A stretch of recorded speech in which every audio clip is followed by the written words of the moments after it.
Ladies and gentlemen, we're about to start the Q&A. I'd like to welcome everybody to the allotments. We obviously have the opening ceremony at 2 o'clock. For those that have joined since the opening ceremony, welcome to the allotments. I hope everyone's having a fantastic day. I'd quickly like to say thank you very much to the Amicantus Choir who have attended and were singing earlier. They will be singing a little bit later. This is their first event since things went crazy with the pandemic last year. I know some members of them have come home early from holiday, especially to be able to sing at this event. So could everyone please put your hands together for the Amicantus Choir and a fantastic... Thank you very much. Also quickly, just like to say, these events do not happen easily, quickly. There's a significant amount of planning has been undertaken by the allotment team, both the committee, dedicated planning, and all the allotmenteers who have maintained their plots. Should have happened last year. It got delayed. We were pretty much 50-50 whether we were going to go with this event about 4, 5, 6 weeks ago. We've gone for it, and I hope you're all enjoying it. So, again, could everyone just give a little thanks to the whole allotment team for putting the event on. Fantastic, thank you. And now I've got the honour of introducing someone who's fairly familiar to Wellesbourne, having worked at the old HRI site in the village. Internationally renowned horticulturist, author of over 50 books, media, radio, television, UK, international. It's an honour to welcome Professor Stefan Buczacki to the allotments to undertake our Q&A for you all right now. So, good afternoon, Stefan. Good afternoon to you. Good afternoon, everyone. I feel like I'm sort of sitting in a throne here. This is. I suppose it's a sort of local radio, isn't it? It's Wellesbourne Allotment Radio for the afternoon, which is absolutely marvellous. And I would say, not in my defence, but I would say I have no idea what these questions are. I know they've been submitted in advance by some of you, but I have no idea what's coming up. So, if you, I have no idea what you've got in store for me. So let's give it a go, shall we? Fantastic. We're going to start our first question with Lady Elizabeth Hamilton. I'll just hand the microphone over. So, over to you, Lady Elizabeth. I was going to ask you about my buddleia, which used to flower profusely to the delight of the butterflies. But just recently, in spite of some pruning, it's just shot up more leaf and no bloom at all. I think that probably we ought to be a bit more severe with it. Is that what you would say to me? I think that is what I would say, but can I just clarify first of all, Lady Hamilton, this is what we call the butterfly bush buddleia, is it? This is Buddleia davidii. So, yeah. Yes, I'm sure it is. That's the popular one that attracts butterflies to our gardens. I think you're absolutely right. I think you put your finger on it. You've not been brutal enough. The reason I wanted to know which buddleia it was is that there are several different buddleias in gardens, and I would actually, just in passing, commend one called Buddleia alternifolia, which is honey-scented, the honey-scented buddleia which flowers in June. But the one you've got, Buddleia davidii, the butterfly bush buddleia, needs pruning really hard in March. And I think that's simply the reason you've not pruned it, or whoever's doing the pruning on your behalf has not pruned it hard enough. Depending on the size of the plant, down to anything between a foot and a metre, that's mixing my metaphors, isn't it, between 30 inches and a metre from soil level in the second half of March, and I'm sure next year it'll reward you. As evidence of how easily the buddleia is to grow, this is the buddleia that you see up and down railway lines. You know, it's been spread by trains, and you go into down the track to Marylebone or Euston Station, the tracks are lined with buddleia, and the ones we have in our gardens are derived from that. So it's easy to grow, and the ones you see on the tracks leading into Euston are not flowering, and that's because nobody prunes them. Thank you. Brilliant. Thank you very much. Okay, we'll move to our next question from Peter Booker, who's from the Guild of Horticultural Judges. Oh, that sounds pretty ominous. Yes. do they judge gardening experts as well? It's not a short question. I bet it's not, no. I have 4 Acers, 3 purple, 1 green growing in pots. Whilst the green Acer is growing well with no problems, the 3 purple Acers while still growing, show signs of significant dieback on the tips of some of the branches. They're side by side on the patio, in pots the same size, the same compost, treated the same. He's also got a large purple Acer in the garden showing the same symptoms. What's the cause of the dieback? I think the cause of the dieback is that this is a purple-leaved Acer. It's different from the green-leaved ones. These Acers we're talking about are all Japanese, ornamental Japanese maples. And generally you find the ones with purple leaves and also the ones with finely dissected leaves, almost fern-like leaves, are much more tender than the ones that are closer to the wild species, which are the green-leaved ones. And the things that these Acers do not like, there are two things they don't like. They don't like either of them, but if they're in combination, they like it even less. And that's wetness at the roots, waterlogging, and cold wind. And whereas I have a small collection of Acers in my own garden, and whereas the green-leaved ones are pretty tough as Acers go, and not as tough as, sycamores, but they're pretty tough as Japanese Acers go. But the purple-leaved ones are much more tender, and if there is cold wind or if there's any tendency to waterlogging, that will cause dieback. It will cause browning of the leaves, and it will cause dieback. And there's not really much you can do about it other than, if these are in pots, moving them to a more sheltered position. That's really all I can suggest. I can promise you there's no disease involved. There's no disease causing that symptom on Acers. Brilliant. Thank you very much. Brilliant. Next question, Helen Marshall. I think you'd like to ask yourself, so I'll just move slightly and bring the radio mic to you. My apple tree, which is supposed to be a Granny Smith, and it's really heavy with fruit every year, but as soon as it comes on, and I've got some samples here, the apples, the skin is awful. It's being got at by something.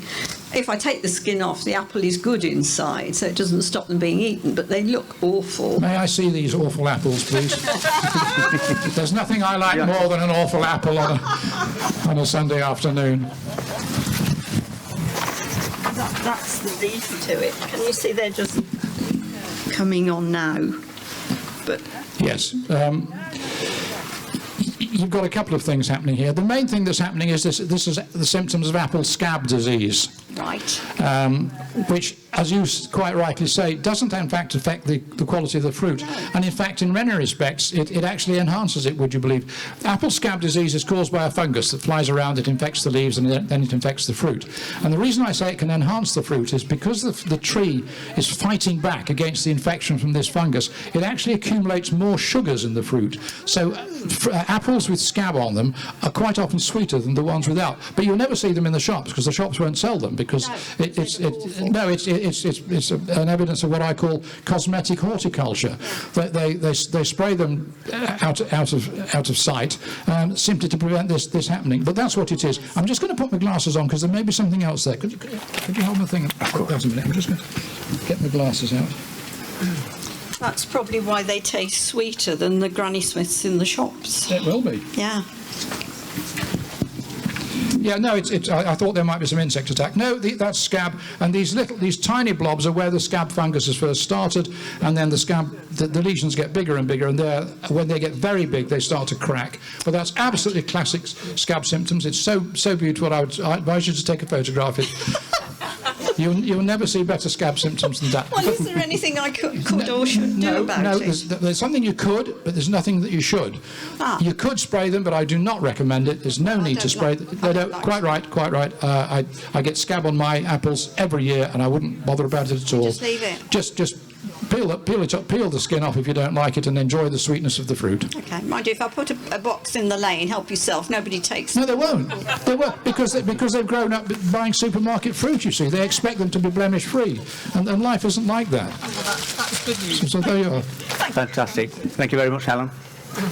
Now, next question. Do we have Penny Ann? I can't see. Oh, she's left. Okay. Penny Ann, what plants will grow in a shady spot by a wall? And I think she may have let secret about that question when you were talking to her earlier. So. Oh yes, I didn't. I had no idea that this question was going to come up again. But we were talking about it earlier, and I was saying that in all the years that I've been answering questions in the media and on radio and television and in books and so on, one question comes up time and again. And on Gardener's Question Time, we used to joke about this. It was the ultimate question was somebody who wanted a climbing plant, an ornamental climbing plant. It had to be self-clinging. It had to be evergreen. It had to have flowers that were fragrant and preferably attractive as well. It had to be hardy on a north-facing wall somewhere north of Aberdeen. We never did come up with such a plant, but I imagine she's. This is a shaded wall in Wellesbourne or Warwick. It's local, is it? And it's an ornamental plant she wants. Yes. In Loxley. Okay, I'm going to suggest, there are several, but I'm going to suggest one that has done very well in my own garden. And if the wall is reasonably sheltered, it's a plant called, it's sometimes called the star jasmine. To give it its scientific name, it's Tricolospermum Jasminoides. It's evergreen, it's self-clinging, it has beautiful flowers that look just like a normal jasmine, and with the fragrance of a normal jasmine. Needs very little attention. I've had one on an east-facing wall, a fairly sheltered but east-facing wall in my own garden for about 8 or 9 years, and this year it's been absolutely magnificent. So that's my recommendation. Tricolospermum Jasminoides, not Tricolospermum orientalis, which isn't nearly as good. Tricolospermum Jasminoides, sometimes called the star jasmine, and it's become quite popular now, so you'll find it in most nurseries and garden centres. Brilliant, thank you very much. Okay, next question. We're going to go to Ken Manning, who's the Treasurer of the Allotment Association and one of the coordinators. And Ken's the guilty party who got me here today. I'm afraid, yes, I'm the one to blame for that. Stefan, I have a slightly personal question to ask you, and that is, which insect do you most value in your garden and why? You mean insect, strictly insect, not just arthropod? No, flying insect. A flying insect. I think I'd probably, well, I say it's a collective term. I think I'd have to say bumblebees. I think they're so valuable and so, by the general public, I think underappreciated as pollinators. And of course, as I'm sure you will know better than I do, I mean, there are, 25 species, something like that, 30 species of bumblebees, some of which now extremely rare. But you can do quite a lot to encourage them in your garden. Certainly, the red-tailed bumblebee, which was severely threatened a few years ago, you can buy these boxes, I'm sure many children have got them, with little bunches of often bamboo canes, hollow bamboo canes, and the bumblebees will nest in that. So I think that's where my money would go. I mean, there are other candidates. There are honeybees, of course, which I know we have very keen beekeepers here. Oddly enough, an insect that is, and in syrphids or hoverflies, which do, and ladybirds, all of which are very beneficial. But an insect which is often, I think, underappreciated for obvious reasons, is the wasp. Now, wasps, we don't normally notice wasps until the fruit begins to ripen and they come buzzing around you when you're having a barbecue or your tea in the garden in the afternoon.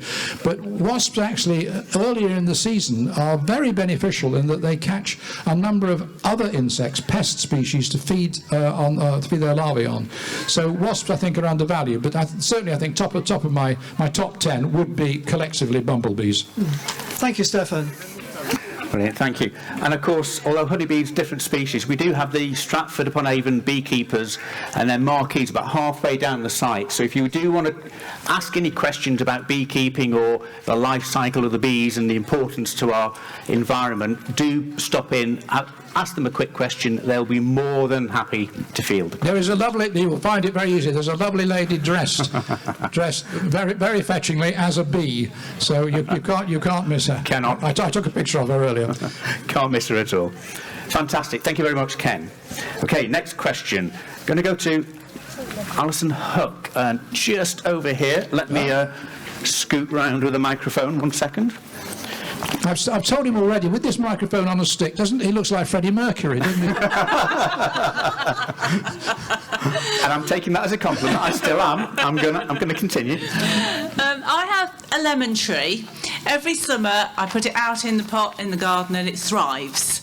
I keep it in the greenhouse, it survives all winter, and then about sort of March time all the leaves fall off, it looks as though it's dying. It revives itself and thrives again, but I never get any fruit or any flowers on it. So what am I doing wrong with it? Well, let's find out first of all what sort of a lemon it is. I mean, is it one you bought as an ornamental lemon? Is it one you grew from a pip? No, it's one I bought. As an ornamental, yes, lemon. Yeah. And are there any symptoms on the leaves before they drop off? Do they go black by any chance? They go a bit brown. They just look as though they're drying out. Yes, I have to say, and you can pay quite a lot for lemons and oranges and other sorts of citrus in garden centres. They're not easy, in my experience, to keep. And I've tried over the years, and like you, I've struggled. And the reason is that they are extremely prone to sap-sucking insects, which could be aphids, it could be whitefly, but with citrus, it's very often scale insects, which you may not even notice. They feed on the sap of the plant. They put a feeding tube into the plant, feed on the sap, and what happens then is that they secrete, what comes out the other end of the insect is something called honeydew, which is sticky, and on that honeydew you then get black mould growing. That cuts off the light to the leaves begin to shrivel and drop off, and all I can say is they're not easy, and we know without spraying them, which nobody obviously wants to do, there isn't a simple answer. If you've got somewhere really sheltered outdoors, and it's possible to leave them outdoors under shelter over winter, then I would try that. I mean, it might be an all or nothing option, but I mean, as it is, you've got nothing, so you've not got a lot to lose. Keep it in the greenhouse, and it does really well, and then all of a sudden the leaves shrivel, and then they all come back again. Yeah, and the danger, of course, is if you leave it in the greenhouse and it is scale insects, that's going to act as what we call a reservoir for infesting other plants nearby. Right. So my advice would be to find a really sheltered spot in the garden, leave it outside over winter and see what happens. Okay, thank you very much. Brilliant, thank you. Next question from Steph Nettleton. Lots of pox in the garden. Many have problems with vine weevil. How do we get rid of them? Yes, vine weevil is a common problem not particularly a common problem in allotments. It's a common problem with certain types of pot plants. They infect fuchsias, they infect primulas. Just let's explain what a vine weevil is. Vine weevils are types of beetle. They're small, dark brown, and they have a long nose. The weevils are long snouted beetles, and vine weevils are extremely clever creatures because they manage to reproduce themselves without ever needing any males. Now that's pretty tough, guys, don't you reckon? There's this whole population of creatures out there that they're entirely female and they don't need males, and they manage to reproduce by what we call parthenogenesis, or virgin birth. They're also very clever in that, unlike most other beetles, they don't fly. They crawl around and they get into your greenhouses and into your gardens almost invariably by being brought in on other plants. Right, so to the question, what can you do about them? Not a lot. Again, if you don't want to spray, and spraying it, even if you're willing to spray, there aren't any sprays that I consider very effective. The only way to control them, or to come close to controlling them on a local basis, is by using a form of biological control, using what are known as nematodes or eelworms. And these are tiny little creatures that live in the soil. You can buy them as particular species of them bred for this purpose.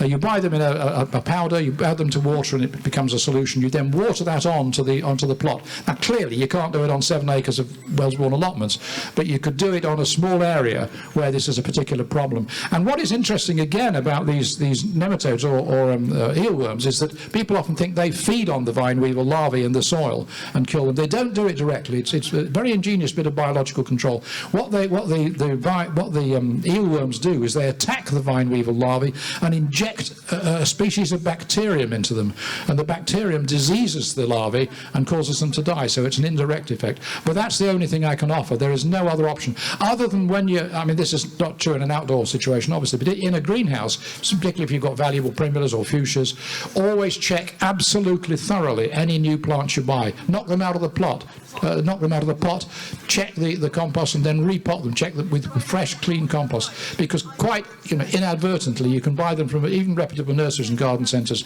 and they can be carrying vine weevil infestation. Brilliant, thank you very much. Okay, next question from Diana Spall. How do I stop my courgettes from getting rotten at the end as they're still growing? Well, courgettes, there's some magnificent ones growing here, and I was saying to one of the plot holders earlier on, the thing with courgettes is you can't stop them once they start, can you? But obviously someone's found a way to stop them by getting them rotten at the end. There's not a lot obviously you can do, because the way they get rotten is that the infection is infection by a fungus, a mould, and it gets in through the flowers. because the infection occurs at the business end of the courgette, and the infection actually occurs through the flower. So all you can do really is to try and keep them on the dry side when they're flowering. It might mean putting some of this fleece over them to keep off the worst of the rain, but that's what it is. It's dampness in the flower. The flower has a check to its growth, and then these mold spores that are flying around in the air infect it, and then the flower itself drops off, and the infection takes place in the tip of the courgette. It doesn't affect the rest of the courgette, of course. Back to cosmetic horticulture, it won't look beautiful, but you can still chop the end off and use the rest of it. Brilliant, thank you. Okay, next question. Eve England has asked, recommendation, and this is a horrid one, keeping Japanese knotweed at bay without using nasty chemicals. Is there a way? No. Simple as that. In a word. In a word, no. But Japanese knotweed is one of the scourges of our age. It's a pernicious weed, and interestingly enough, Japanese knotweed was introduced into this country from Japan, would you believe it, in the 19th century as an ornamental garden plant, and no less than Gertrude Jekyll recommended it. And the people started planting it, and of course it grows like fury. And there are recorded instances of Japanese knotweed spreading from one garden to another underneath a 4-lane highway. So it really is uncontrolled. And now, and I'm reliably informed now, Japanese knotweed infestation is one of the criteria that banks and loan companies will look at before they'll give you a mortgage. When you get a survey done of your property, one of the questions is there Japanese knotweed on the property? There isn't an easy answer, except to go on the internet, and there are 4 or 5 national firms now who specialise in Japanese knotweed control and eradication, and they will actually offer a guarantee to their work. And I think they will use a combination of physical and chemical methods, but you cannot do it yourself. It's a waste of time trying. How long would it take from one of these companies coming in and starting work for them to be able to sign off to you're clear? I think that probably 2 years. Wow, 2 years. It wouldn't be less than 2 years, because knowing the speed with which the chemical works, and they're going to, as I say, it's a combination of physical and chemical control, so they dig out as much as they can and then use chemical control, and that's going to take at least 2 years to work. Wow. But let's not mince our words on this. It can a Japanese knotweed infestation.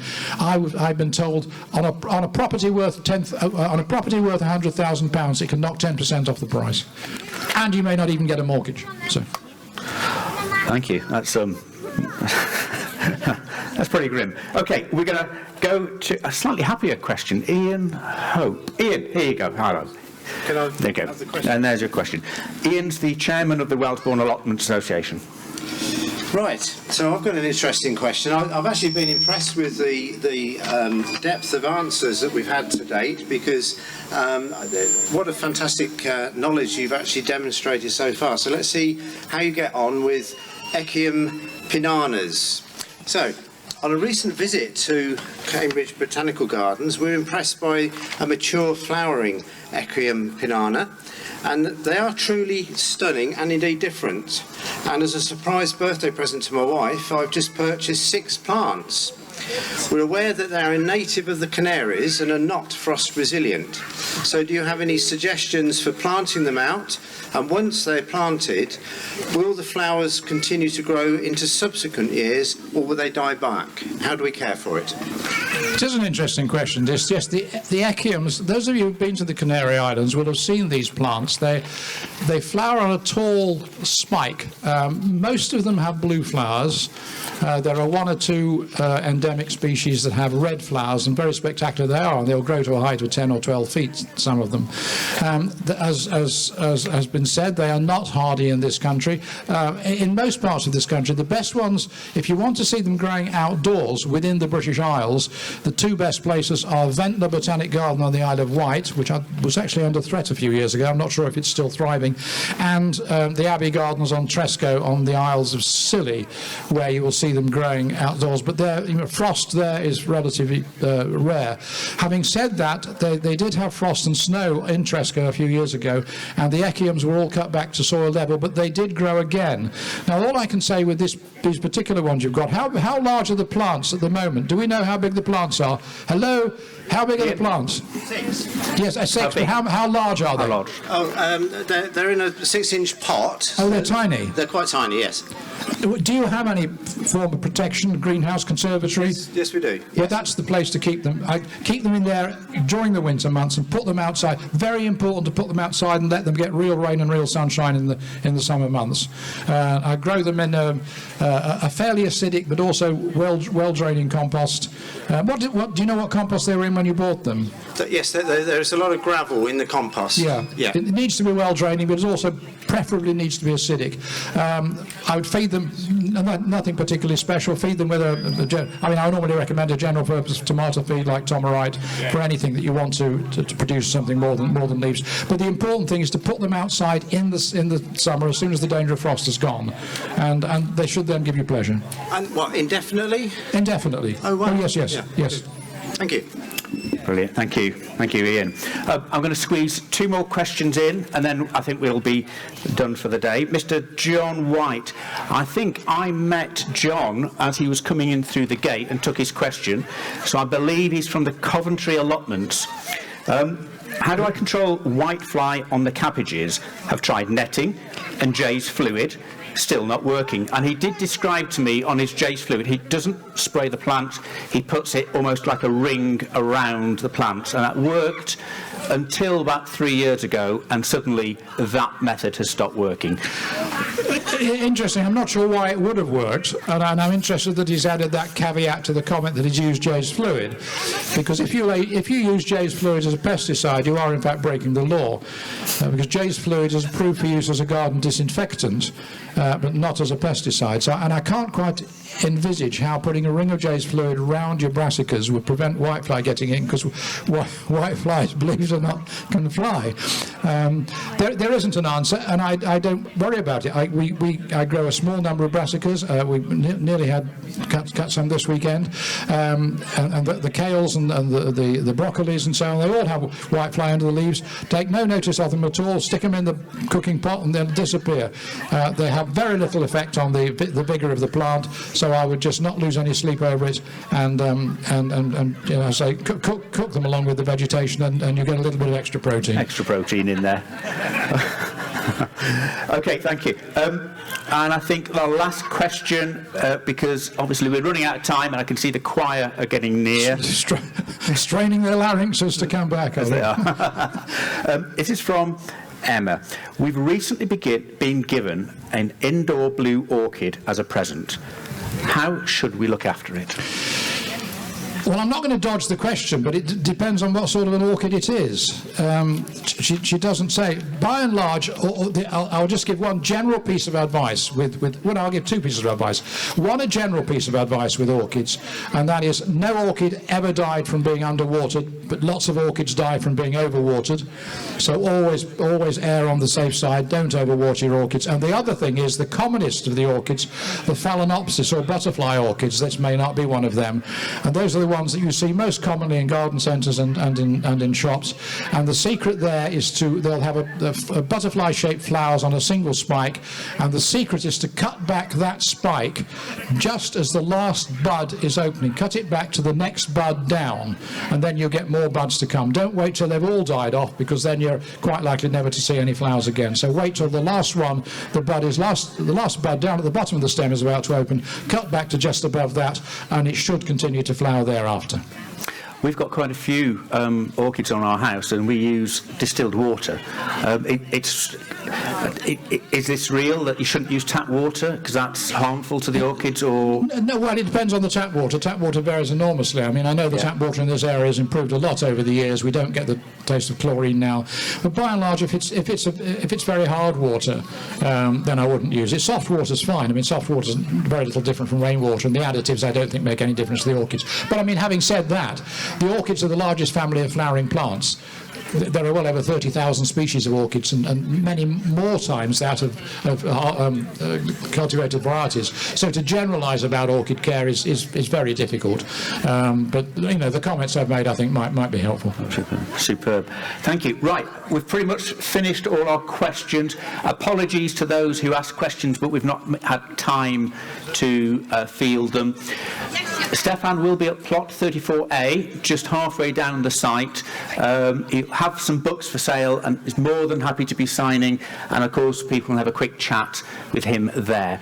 But I would like everyone, could you put your hands together for Stefan to thank you for taking out his time and answering the questions, such detail, fantastically. Brilliant. Thank you very much. Thank you very much. And just a word about the books. I mean, if you don't want to buy books, that's fine. I shan't fret. But every book sold, I will donate £1 to the local charity, and the books are at a special price for today. Thank you very much. Thank you, everyone. And very shortly, the Amicanthus Choir will be back in the green marquee singing. So look forward to hearing them shortly. Thank you, everyone.